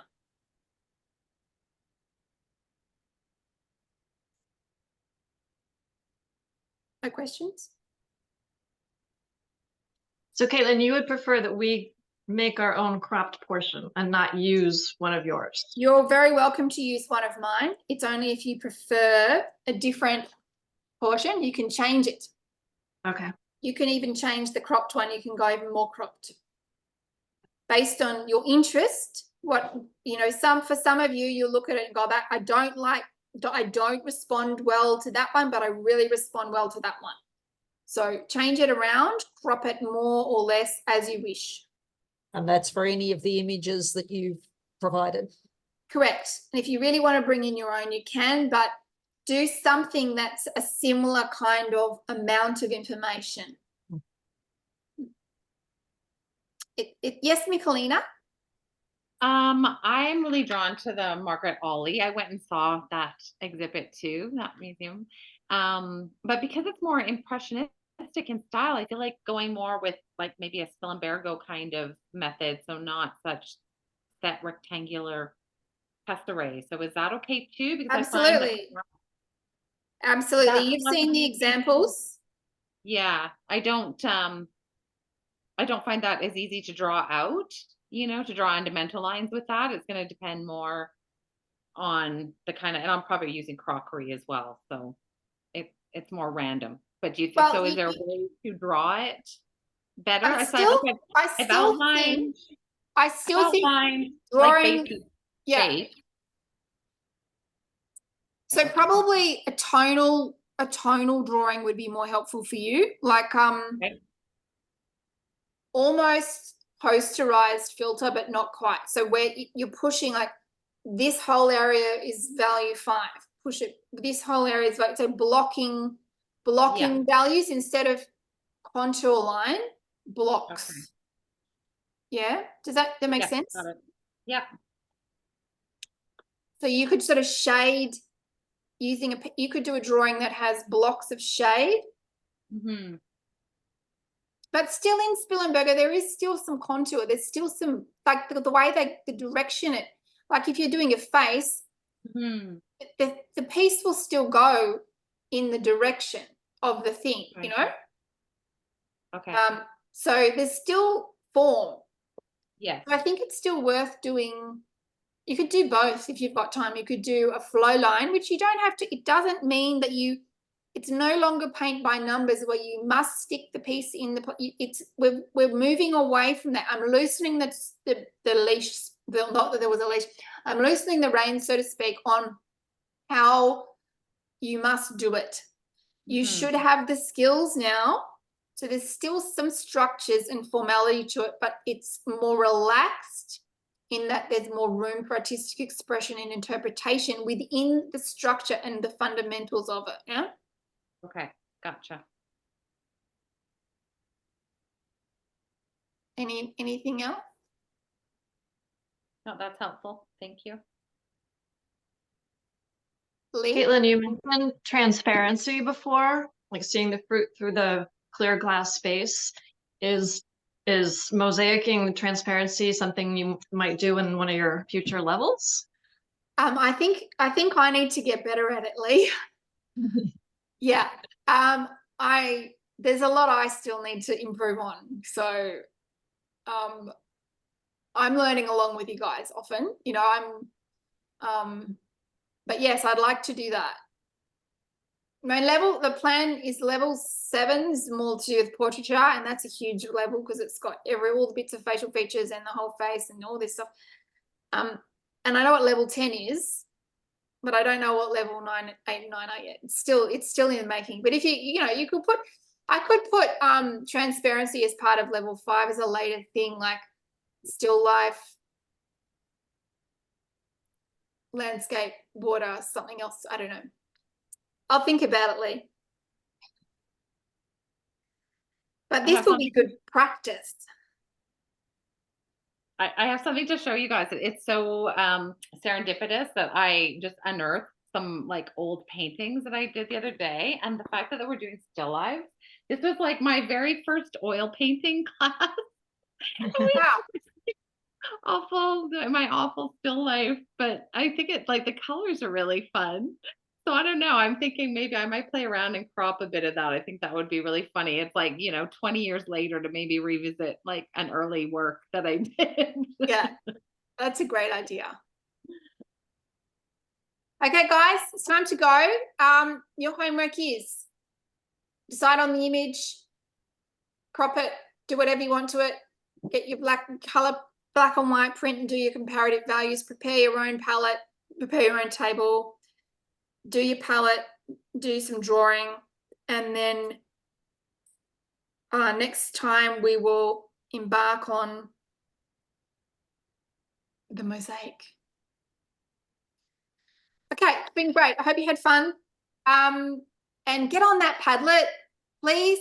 I'm going to be putting up another thing. So the first thing you should have done was put your intro up. There'll be another thing coming very soon. Okay.